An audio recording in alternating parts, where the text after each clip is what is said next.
practice and practice catching it one-handed, I know how much better I'll be when it's time for me to get in the game and catch it with two hands. In private. In private. You never know when what you're doing in private is going to be called for in the game.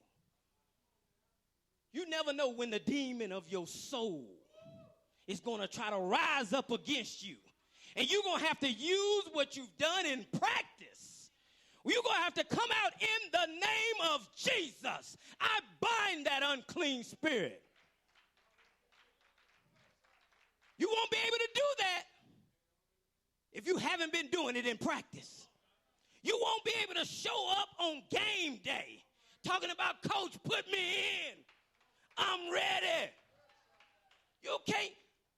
Everybody ain't called to preach. Let's get this straight. But whatever you called to do, you do it as unto God. And you be the best whatever it is. And if you are called to do this, don't you jump in this game when you haven't done what you're supposed to do in practice.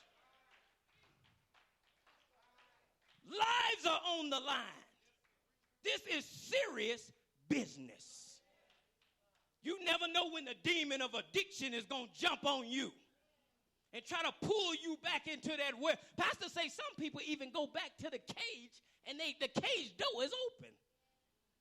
Some of us have become so used to being in bondage that even though we free, we go back and get in the cage.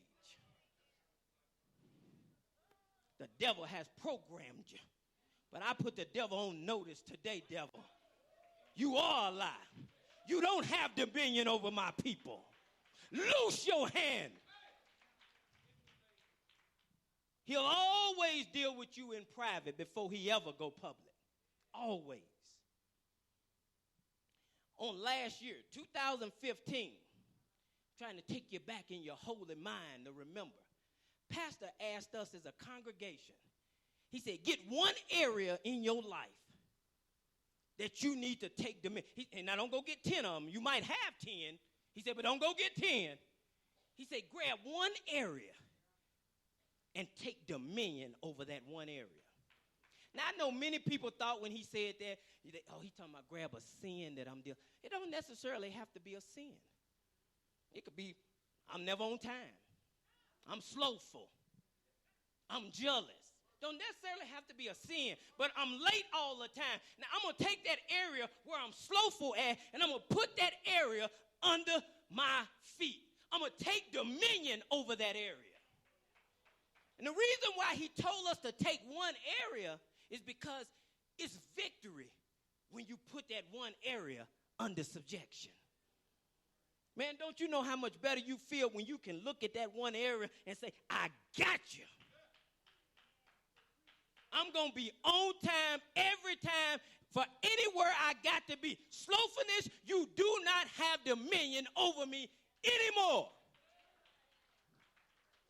You put it under your feet. You get victory in that area. I got it. And you know how you do when you get that one victory? You can look at it now. I wish you would. Oh, I got you now.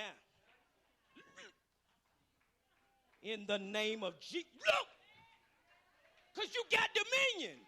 You used to be slave to it. Now you're master. Oh, you can walk over that thing now. I wish you would.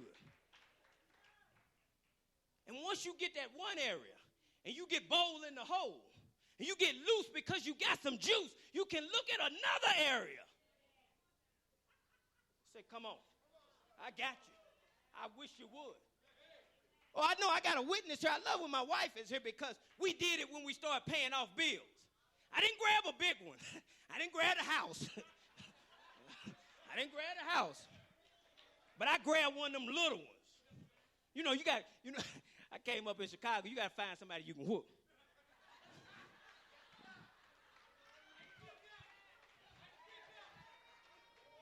And that's the one you run up on. I grabbed that little one. And I put it under subjection. And once we paid that first one off, we walked around it. Yeah. And every time it tried to get up, we put it back down. In the name of Jesus. Because I took dominion over it. That's why Pastor told you, get one area and get you some dominion over it. Man, you will walk in some juice like never before. These are spiritual principles. They work if you work it. I'm telling you they work. You can look at that thing. Loose here. When I came out of the world, when I stopped drinking, smoking, I could have went and told some folks, hey, man, I quit drinking, I quit smoking. They wouldn't have believed it because I did it for over 20-some years. They wouldn't have believed it. But I took dominion over it in my private time. I gained victory over it when wasn't nobody watching, when I didn't get no accolades, when wasn't nobody giving me high five, when nobody saying, go ahead, man. And when I got that drinking under subjection and I put my foot on it, people wouldn't believe me if I told them because they want to see fruit of deliverance. And the fruit of your deliverance is when they see you walking in it. Because, see, when I was drinking, we found every occasion to have a drink. I'm cooking dinner. Let's have a drink. I'm going fish. I'll drink to that. I'm just telling you now, this is where I came from. Oh, we found every occasion to have a drink. It's time to go to work. Let's have a drink. But when I put that thing under subjection, every time he tried to raise his head up, I put him under my feet. I had to deal with that lion. I had to deal with that bear. The problem is many of us don't want to deal with the lion. We don't want to deal with the bear. We think that we're able to just blow them off. It's going to go away. I ain't got to worry about it. And I want you to know that your lion and your bear are indicative of two things. Your lion is indicative of the issues that are right in front of you. That's your lion. Because a lion is bold. Get right in your face. Your bear is indicative or representative of those problems in your past. Like that alcohol. See, if I'd have never killed it and put it under my feet, it'll still try to come back today. But it know better. It know better. Some of your bears don't know better. That's why they keep coming back. And some of your lions that's in your face that you should be dealing with, you too busy dealing with something else. I told you, you got to grow up before you go up. And many of us, instead of dealing with the lion that's right in front of us, we dealing with elementary issues. She don't like me. I don't like them. They talking about me. Man, that's downstairs. Man, if you don't put that under subjection, you can't never come up here.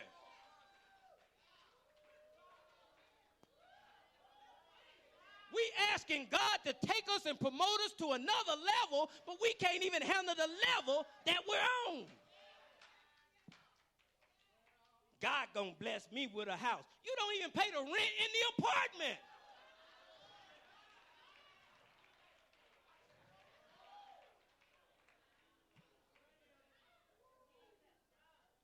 Now, in the world, they want you to do certain things before you reach certain benchmarks.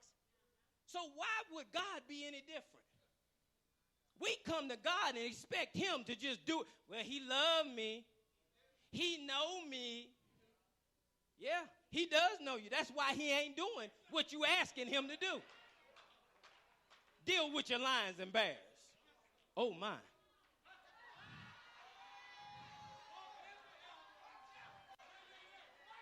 All of us, I don't care who you are. I don't care where you at. You're going to have to deal with your lions and your bears. All of us have them, None of us are exempt from them. You can tell when public figures don't deal with their lions and bears. It doesn't matter because you get the new house. If you never deal with the lion or the bear that was in your past or in your present, you won't be able to keep the house. See, baby, it's all about see, take, and keep. Just because you get it don't mean you'll keep it. If you never deal with that bear of not being able to pay your bills when they're due, it doesn't matter. Some fool out there will approve you for some loan. As soon as you get that high interest loan and you don't make good on it, they going to come and take what you got and you're still going to have to pay them for it. Kill the lion. Kill the bear. Because the giant is waiting.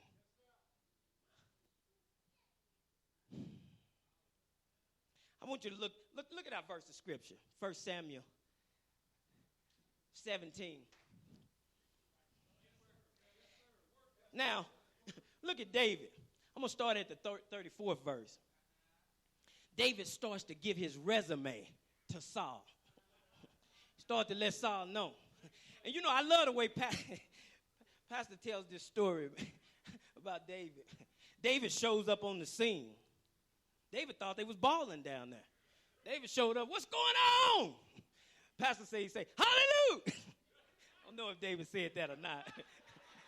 But he showed up on the set. Hallelujah. And they had David. Get down.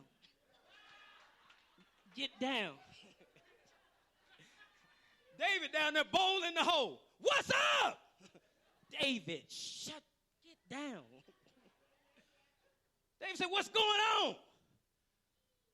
And he heard the Philistine down there. The Philistine of debt. The Philistine of depression. The Philistine of demonic entrance. The Philistine of hatred. David heard him down there talking, walking. I wish one of y'all would come down. David said, y'all don't hear it? David said, this ain't game time. Hey, David, quit playing and get down. He gonna kill us. I done had some partners like that. They rough when we at the house. We at the house, they talking strong. We get to the club, fight break out. Man, where was you at? I was in the car waiting on you. Come on, Doc. At the house, you cracking knuckles, talking about what you gonna do. But now it's game time. David shows up on the set, and he hears the Philistine down there talking, walking. David said, what's going on? He started talking to Saul. Verse 34. And David says unto Saul, thy servant. He said, when I was in practice. He said, Coach, I was catching the ball one-handedly. He said, I was catching it one hand over here, over there. Saul said, yeah, right, David. Man down there finna kill us. He said, put me in, Coach. Let me, Coach, I want to get in. Now, you know, some of us, we don't always get in the game, but we do practice. But when game time comes, you know, the starters, they play. You know, those of us that wasn't that athletic, we had to stay on the bench. But whenever the game got in trouble, whenever the starters wasn't pulling their weight, sometimes coach would look down the bench. We ain't got nothing to lose. Whittley, come on. And what you been doing in practice? Oh, watch out now. Oh, watch out now. He called my number. He called my number. Oh, come on. Oh, it's game time. That's why the Bible say be ever ready. Be ever ready. You don't know when your number going to be called. You don't know when you're going to be given the opportunity to get in the game. Oh, it don't matter, baby, because you sitting on the sideline right now. And I want you to understand, don't you ever forsake the day of small beginnings. Don't you ever forsake it. I don't care what you're doing in the ministry right now. I don't care how small you may think it is. You do it as unto God. You give God all the praise in that area. You be the best whatever in that area. I remember I used to drive the church van. Some people say it's a small job, but what I used to do, I show up on Saturday, and I'd wash that thing, get that thing. And they told me, they said, you don't have to do that. You don't have to do that. I said, oh, no, I'm driving this. This thing gonna look good. This thing gonna look good for the Lord. And when I pull up in